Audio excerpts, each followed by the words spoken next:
हो गया।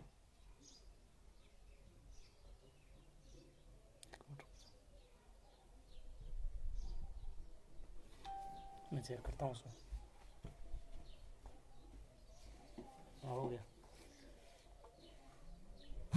साथियों नमस्कार, मैं बिशन सारस्वत, पूर्व छात्र श्री गंगा शार्दुल राजकीय आचार्य संस्कृत महाविद्यालय बीकानेर एवं वर्तमान वरिष्ठ अध्यापक राजकीय उच्च माध्यमिक विद्यालय इंदपाल सर सांकला।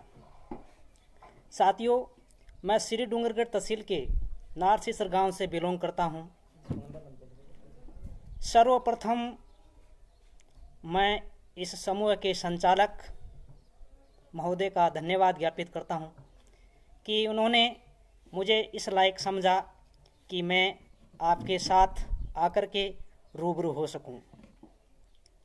साथियों, आज के इस लाइव संवाद में मुझे विषय दिया गया है वर्तमान प्रतियोगी परीक्षाओं में संस्कृत की उपयोगिता। उस विषय पर जाने से पहले मैं आपसे निवेदन करता हूं कि आप ज़्यादा से ज़्यादा शेयर करें, ज़्यादा से ज़्यादा ग्रुपों में इस बात को पहुंचाएं, ताकि बहुत से जो संस्कृत प्रेमी हैं वो हमारा जो मकसद है वो जान सके। आपसे निवेदन है ज़्यादा से ज़्यादा शेयर करें।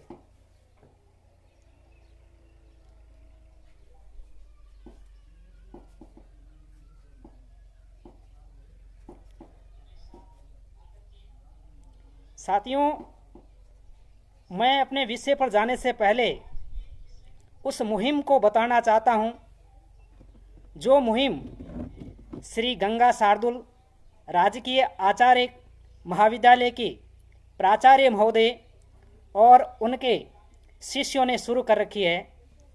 वो मुहिम ये है कि जो महाविद्यालय कभी हजारों की संख्या में पढ़ने वाले छात्रों का महाविद्यालय था, वो आज कुछ 100 छात्रों का महाविद्यालय क्यों बन गया है।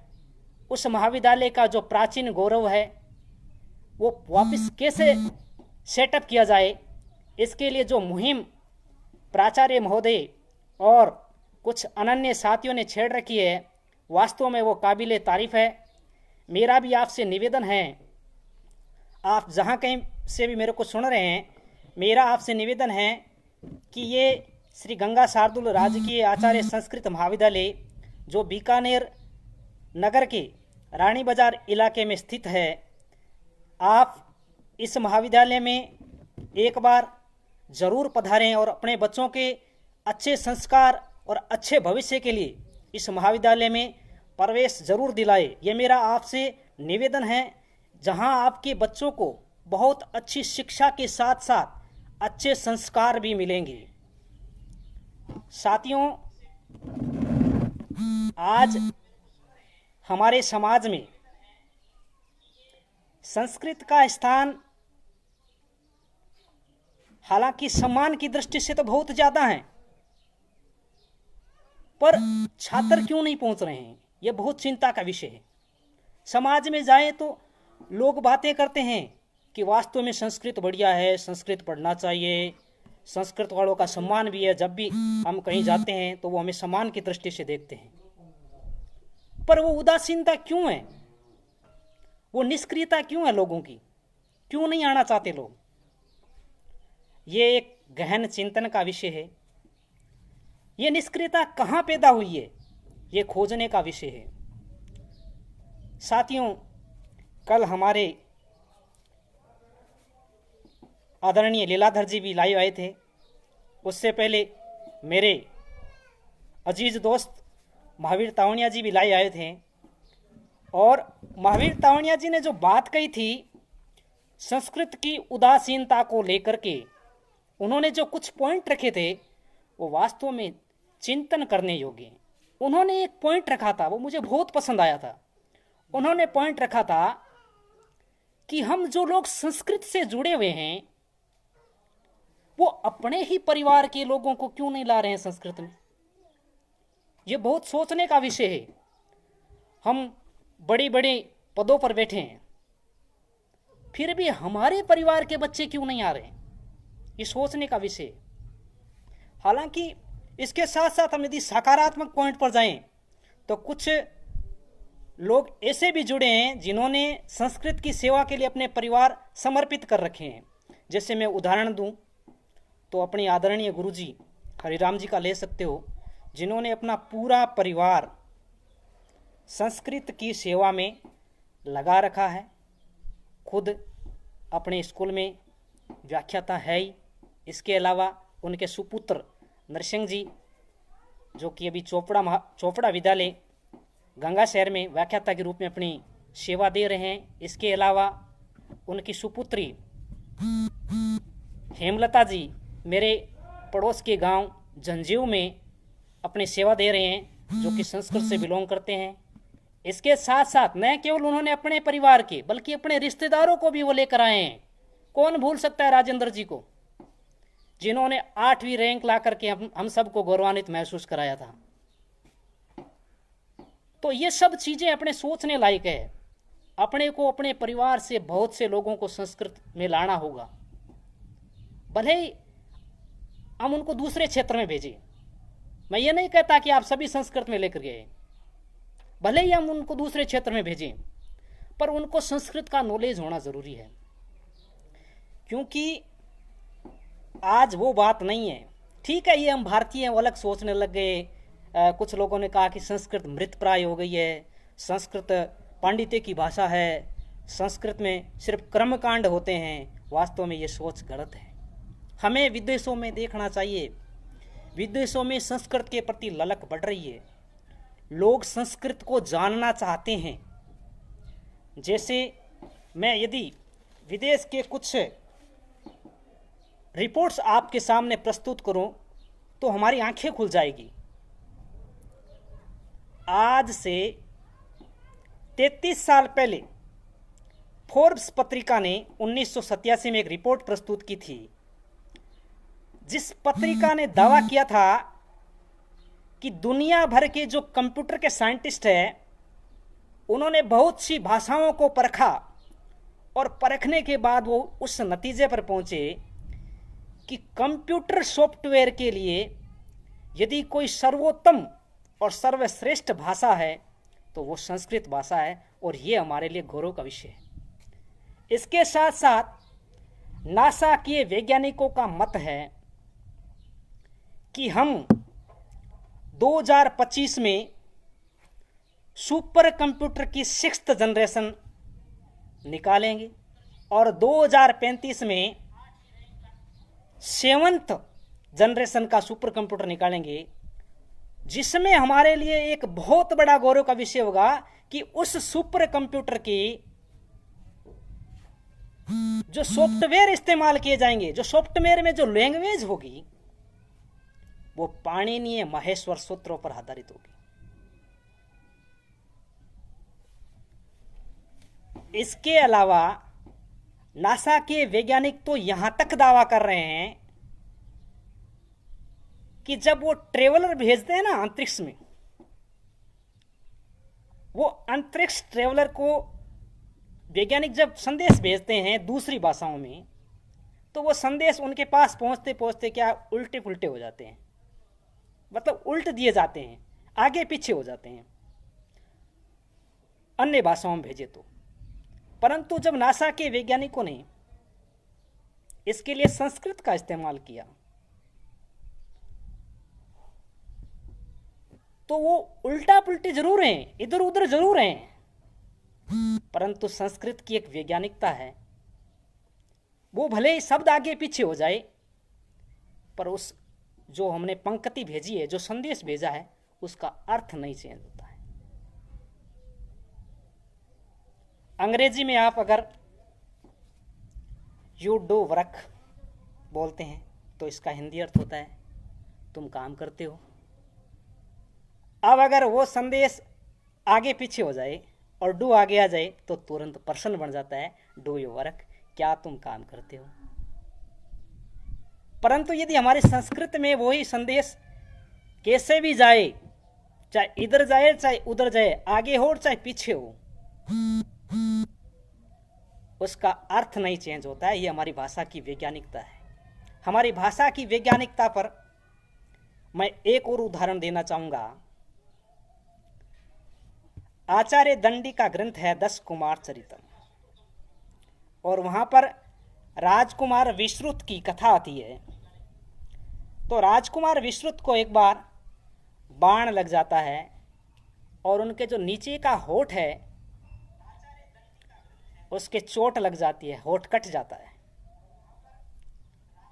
उसके बाद जितने ही श्लोक आए जिनमें विश्रुत का जिक्र हुआ, अर्थात जो विश्रुत के माध्यम से बोले गए, उन श्लोकों में आचार्य दंडी ने कहीं भी ओष्ठ से उच्चरित होने वाले वर्णों का इस्तेमाल नहीं किया।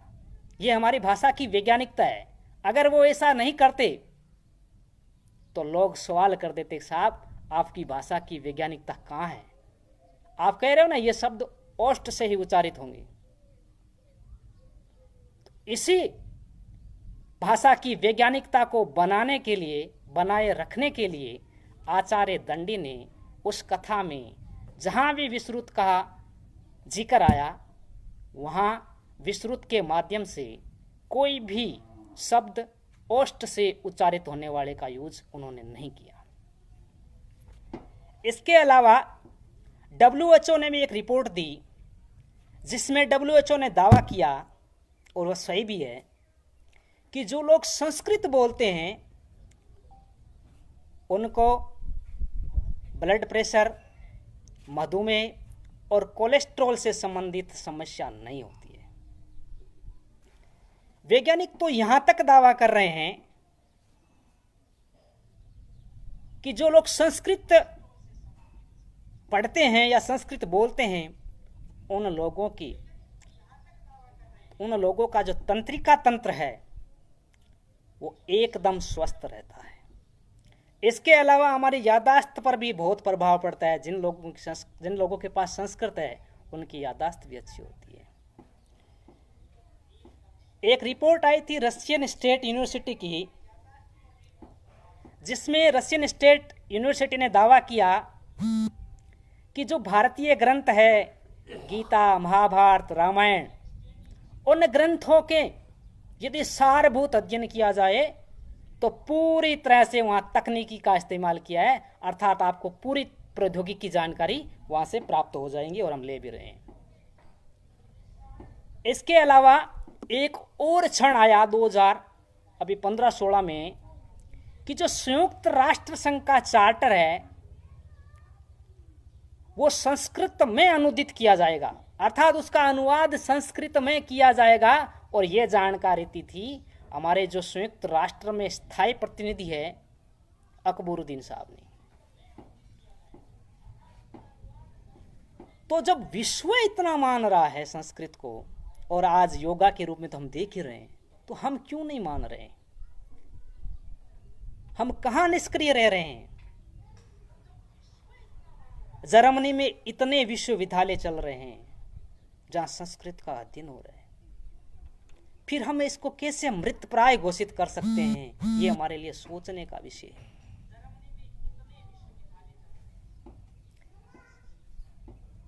हम भारतीयों को संस्कृत का महत्व जानना होगा, क्योंकि संस्कृत हमारी मां है। आज विश्व की 97% भाषाएं, यूनेस्को की रिपोर्ट आई थी 2004 में, जिसमें यूनेस्को ने पूरी तरह से लिखा है कि विश्व की 97% भाषाएं संस्कृत से प्रभावित है। अर्थात अगर उनके पास संस्कृत ना हो तो भाषाएं बहुत ज्यादा प्रभावित होगी अपने अस्तित्व के लिए। फिर हम संस्कृत को कैसे मृतप्राय घोषित कर सकते हैं? कैसे पंडितों की भाषा घोषित कर सकते हैं?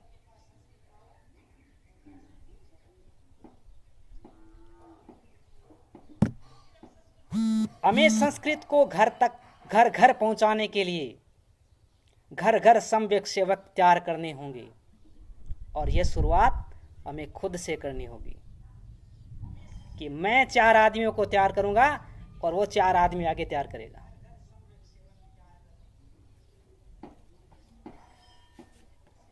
इसके अलावा मैं जो आज का मुझे विषय दिया गया है उस पर बोलना चाहूँगा। आज जो मुझे विषय दिया गया है वो विषय है वर्तमान प्रतियोगी परीक्षाओं में संस्कृत की उपयोगिता। इस विषय को मैं मोस्टली दो स्तर पर बांटना चाहूँगा, एक अपने राज्य स्तर का, दूसरा नेशनल लेवल का। राज्य स्तर पर बात करूं तो वर्तमान में हमारे 3 बोर्ड परीक्षाओं के संचालन का काम करते हैं, जो प्रतियोगी परीक्षाएं होती है। इसके लिए अपने 3 बोर्ड स्थापित किए गए हैं। पहला बोर्ड है आरपीएससी,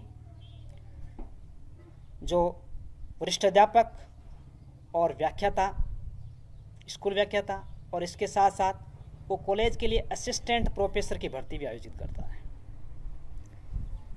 और ये संस्कृत वालों के लिए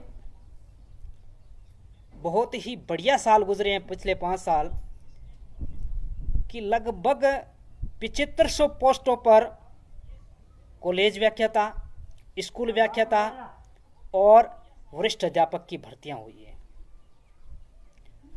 जो शास्त्रीय बैकग्राउंड के थे उनके लिए बहुत फायदेमंद थी वो। मैं बात करूं यदि स्कूल व्याख्याता की, तो स्कूल व्याख्याता में 120 सवाल संस्कृत के आते हैं, और वो 120 सवाल जो शास्त्रीय बैकग्राउंड से आ रहा है उसके लिए बहुत ही सरल थे, कह सकता हूं। उसके लिए काम ज़्यादा कठिन नहीं था, और हमारे बहुत से साथी सेलेक्ट भी हुए हैं। हमारी खुद की कॉलेज से पिछले 2-3 सालों में शायद 300 के लगभग स्टूडेंट सक्सेस हुए हैं विभिन्न प्रकार के एग्जामों में। तो उन 120 में से आप लगभग 120 कर सकते हैं अगर आप शास्त्री और आचार्य बैकग्राउंड से हैं। सामान्य संस्कृत से हैं तो भी आप, बढ़िया बात है, पर यदि आप शास्त्रीय और आचार्य से हैं तो यह आपके लिए सोने पे सुहागा था। इसके अलावा वरिष्ठ अध्यापक की बात करूं तो वहां 130% संस्कृत के आते हैं। यदि आप शास्त्रीय बैकग्राउंड या आचार्य बैकग्राउंड से हैं तो इससे आपका एक फायदा हो रहा था कि आप अपने सब्जेक्ट को ज़्यादा ना टाइम दे करके जो राजस्थान और इंडियन लेवल का जनरल नॉलेज आता है उसको ज़्यादा टाइम दे करके आराम से अपने स्थान है प्रतियोगी परीक्षा में, अपनी नौकरी है वो पक्की कर सकते हो। अब मैं दूसरे बोर्ड की बात करना चाहूँगा। दूसरा बोर्ड है आरबीएससी, राजस्थान माध्यमिक शिक्षा बोर्ड, जो रेट का आयोजन करता है। और यदि मैं कहूँ कि रेट हमारे संस्कृत प्रेमियों के लिए और संस्कृत वाले स्टूडेंटों के लिए एक स्वर्ग सिद्ध हुआ है। संस्कृत की डिमांड बढ़ी है, बहुत से कोचिंगों के टीचर निकले हैं संस्कृत में जो अपनी आजीविका कमा रहे हैं। अब कैसे? जो बच्चा संस्कृत बैकग्राउंड का है, हम रीट का यदि सिलेबस समझे तो उसका सिलेबस है 60 नंबर एसएस या मैथ साइंस, 30 की साइको, 30 की हिंदी या अंग्रेजी या संस्कृत, उसमें से कोई भी लैंग्वेज। हम कह सकते हैं भाई 2 लैंग्वेज रखनी है अपने को, 30-30 की, 3 में से 2, अपने 3 लैंग्वेज चलती है ज़्यादातर, और हम 3 में से 2 रख सकते हैं। तो हम ज़्यादातर हिंदी और संस्कृत ही रखते हैं। अब जो बच्चा संस्कृत बैकग्राउंड से था उसके लिए 60% सीधे के सीधे इजी थे। जो संस्कृत से इतर थे, मैं उनको जानता हूं, बहुत से छात्रों को जिन्होंने हो सकता है नेट जीआरएफ कर रखा होगा, पर जब मैं उनको पूछता हूं संस्कृत में कितने में तो बोलते हैं भाई साहब 15, 14, 13। और जो संस्कृत का स्टूडेंट था वो 30 में से 29, 28, 30 इस तरह के प्रश्न हल करके आ रहा था। तो ये हमारे लिए बहुत फायदे का सौदा है। आप 30 और 30-60 को बहुत कम समय में तैयार कर सकते हैं, और बहुत कम समय में लेंगे तो आपको और एक्स्ट्रा टाइम मिलेगा, वो आप साइको और एसएस के लिए दे सकते हैं। एसएस आपके तैयार करेंगे तो अपने ऑटोमेटिक रूप से सिलेक्शन के लिए हम दौड़ में शामिल हो जाएंगे। अब तीसरे स्तर पर बात करूं, जिसमें हालांकि हम प्रत्यक्ष रूप से देखें तो संस्कृत शामिल नहीं है, और तीसरा जो अपना बोर्ड है वो है अधीनस्थ बोर्ड राजस्थान। उस बोर्ड में जो मुख्य परीक्षाएं आयोजित होती है वो पटवारी, ग्राम सेवक और एलडीसी। इसके अलावा भी बहुत से जैसे एसआई वगैरह, एसआई तो आरपीसी आयोजित करती है, तो बहुत से एग्जाम आयोजित होते हैं, पर मुख्य रूप से ये 3 ही होते हैं।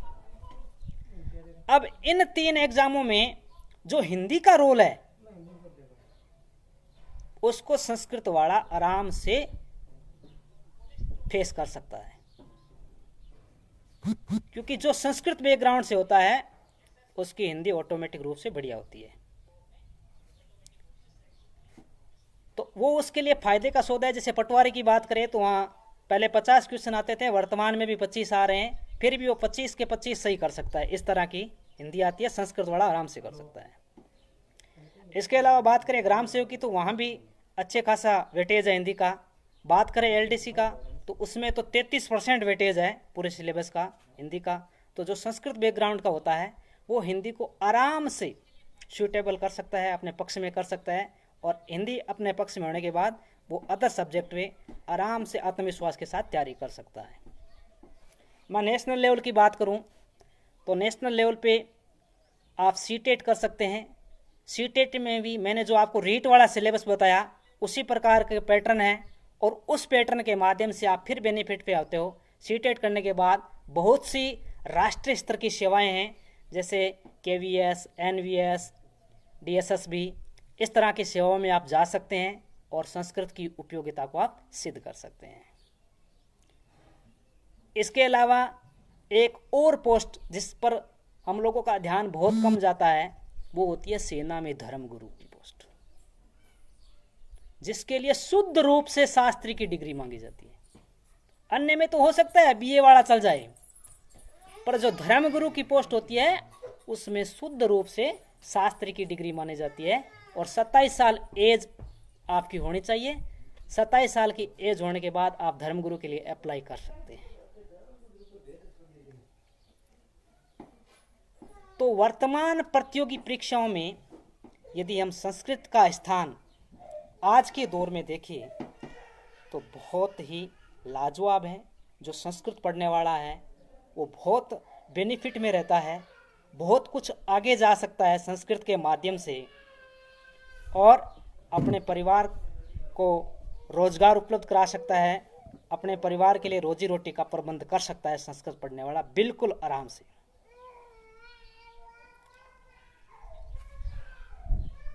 इसके अलावा मैं एक सब टाइटल लेके आया हूं। हालांकि मैं लाना नहीं चाहता था इस सब टाइटल को, मैं अपनी जानकारी अपने सब्जेक्ट पर रखना चाहता था, पर बार बार मेरे साथियों का आग्रह था कि आप जब लाइव आ रहे हो तो आप ये में जो चैप्टर है उसको भी थोड़ा क्लियर कर देना। आज के ये सब टाइटल है कि आज का विद्यार्थी प्रतियोगी परीक्षाओं की तैयारी के लिए अपनी रणनीति कैसे बनाए, किस प्रकार की वो स्ट्रेटजी तैयार करे जिससे वो प्रतियोगी परीक्षाओं में सफल हो सके। मेरी आवाज तो शायद बराबर ही आ रही होगी, कुछ साथी जानकारी देवे।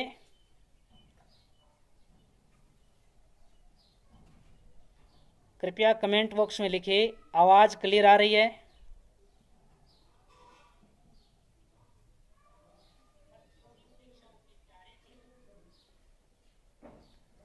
कृपया कमेंट बॉक्स में लिखे आवाज बराबर आ रही है मेरी।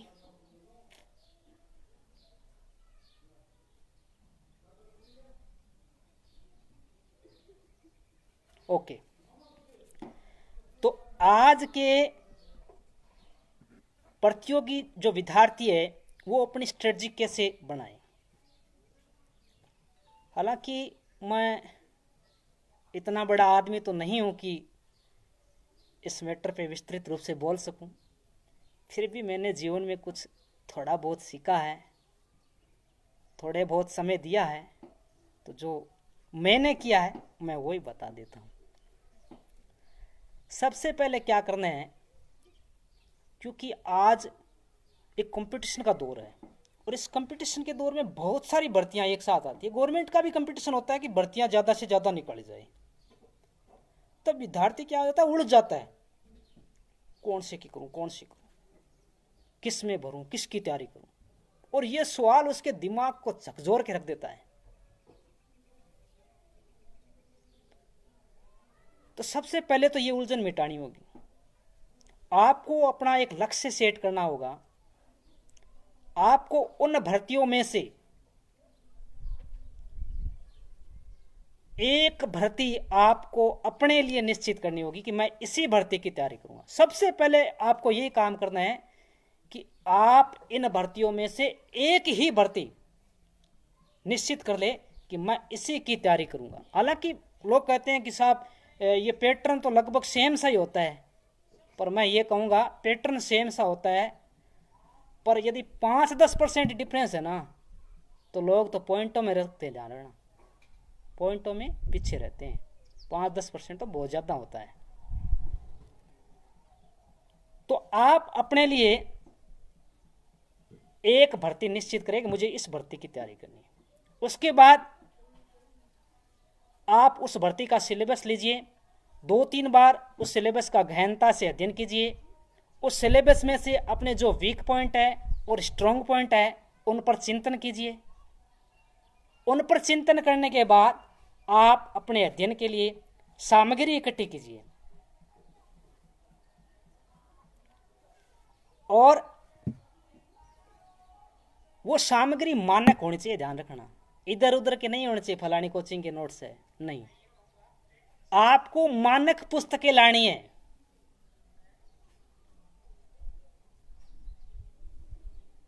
बहुत से विद्वान हो गए, आप उनसे पूछिए कि इस सब्जेक्ट में मैं कौन सी पुस्तक पढ़ सकता हूं। बहुत से नॉलेज देने वाले बैठे हैं, बस आपको पूछना है और कुछ नहीं करना है। आप मानक पुस्तकें लाइए। मानक पुस्तकें लाने के बाद आप एक अपना टाइम टेबल सेट कीजिए और टाइम टेबल सेट करने के बाद उस टाइम टेबल को धीरे धीरे धीरे धीरे अपने ऊपर लागू कीजिए। एक साथ लागू नहीं करना है, धीरे धीरे, और समय को धीरे धीरे इंक्रीज करते जाइए। टाइम टेबल के हिसाब से पढ़ते जाइए। जो आपके वीक पॉइंट है उनको मजबूत कीजिए, जो आपके स्ट्रॉन्ग पॉइंट है वो भी आप ध्यान में रखिए। कई बार क्या होता है कि हम अपने वीक पॉइंट सुधारने के लिए स्ट्रॉन्ग पॉइंट को खो बैठते हैं। आपको उस डॉक्टर की तरह रहना है। जैसे हम डॉक्टर के पास जाते हैं और डॉक्टर साहब को कहते हैं कि साहब मुझे ये बीमारी है, तो मेडिकल में एक शब्द होता है साइड इफेक्ट। डॉक्टर अपने को दवा देते वक्त ध्यान रखता है कि इस बीमारी में ये मैं दवा दे रहा हूं, ये साइड इफेक्ट न हो जाए। इस साइड इफेक्ट का मतलब है कि जो शरीर का सही अंग है वो प्रभावित ना हो जाए। अपने को भी यही ध्यान रखना है कि जो अपने स्वस्थ है, जिस मैटर पे अपनी पकड़ है, वो पकड़ छूटनी नहीं चाहिए, वो साइड इफेक्ट से अपने को बचना है। तो वीक पॉइंट सुधारते हुए अपने स्ट्रॉन्ग पॉइंट का भी ध्यान रखना है। अनुशासन के साथ तैयारी करनी है जब तक पेपर ना हो जाए। कई बार क्या होता है, जैसे पहले अभी फर्स्ट ग्रेड हुई है जिसमें टंकी वाला मैटर हुआ, बहुत सारे मैटर हुए, लोग टंकियों पे चढ़ गए रद्द करवाने के लिए और लोगों ने पुस्तकें बंद कर दी कि अब तो एग्ज़ाम नहीं, और एग्ज़ाम हो गया। और बहुत से छात्र रो भी रहे कि हमने तैयारी पहले बंद कर दी। तो वो चीज़ें अपने को नहीं करनी है। अपने को काम है बस ईमानदारी से पढ़ना है, कुछ भी हो रहा है दुनिया में होने दो। और एग्जाम के करीब आते आते आते अपने को आत्मविश्वास से भर लेना है। अपने को ये महसूस नहीं होने देना है कि हम इस सब्जेक्ट में कमजोर है, भले ही वो थोड़ा अपने कमजोर रह जाए तो कोई दिक्कत नहीं है। अपने आप से हमेशा यही करना है कि मेरे ये चीज़ तैयार हो गई है। क्योंकि यदि आप कमजोरी महसूस करेंगे, यदि अपने आप आत्मविश्वास को गिराएंगे, तो आप अपने एग्जाम में उन प्रश्नों को भी गलत कर देंगे जो सही आ रहे हैं। तो अपना आत्मविश्वास बनाए रखिए। एग्जाम हॉल में अपने आप को खूब आत्मविश्वासी रखिए कि जो मैं पेपर दे रहा हूं वो मेरे को पूरा का पूरा आ रहा है। तो ये जो मेरी जीवन का अनुभव है मैंने बताया है। आपसे पुनः आग्रह है कि आप बीकानेर में स्थित राजकीय वरिष्ठ उपाध्याय संस्कृत विद्यालय और राजकीय श्री गंगा शार्दुल राजकीय आचार्य संस्कृत महाविद्यालय में ज़्यादा से ज़्यादा प्रवेश लेवे। भारतीय संस्कृति और संस्कृत के योगदान में, संस्कृत को आगे बढ़ाने में अपना योगदान देवे। ज़्यादा से ज़्यादा लोगों को प्रेरित करे। संस्कृत के प्रति अपना जो रवैया है लोगों का वो सुधारें, लोगों को प्रेरित करे, लोगों को ये सिखाए कि ये हमारी भाषा है, ये मृतप्राय भाषा नहीं है, ये एक वैज्ञानिक भाषा है, ये थोड़े दिनों में कंप्यूटर की भाषा बनने वाली है। क्योंकि यदि संस्कृत आएगी तो ही हम ढंग से सुपर कंप्यूटर चला पाएंगे। ये लोगों को सिखाइए आप। समय का अभाव है क्योंकि मैं कोविड-19 में अपनी सेवाएं दे रहा हूं। तो ग्रुप संचालक महोदय से मैंने पहले भी कहा था कि मैं समय कम ही निकाल पाऊंगा। फिर भी आपने मेरे कम समय में अच्छी तरह से सुना, मुझे प्यार दिया, इसके लिए आपका धन्यवाद। फिर आपसे निवेदन कि संस्कृत महाविद्यालय में प्रवेश लेवे, वहाँ की गुणवत्तापूर्ण शिक्षा से लाभ उठाइए। धन्यवाद। जयतु भारतम, जयतु संस्कृतम।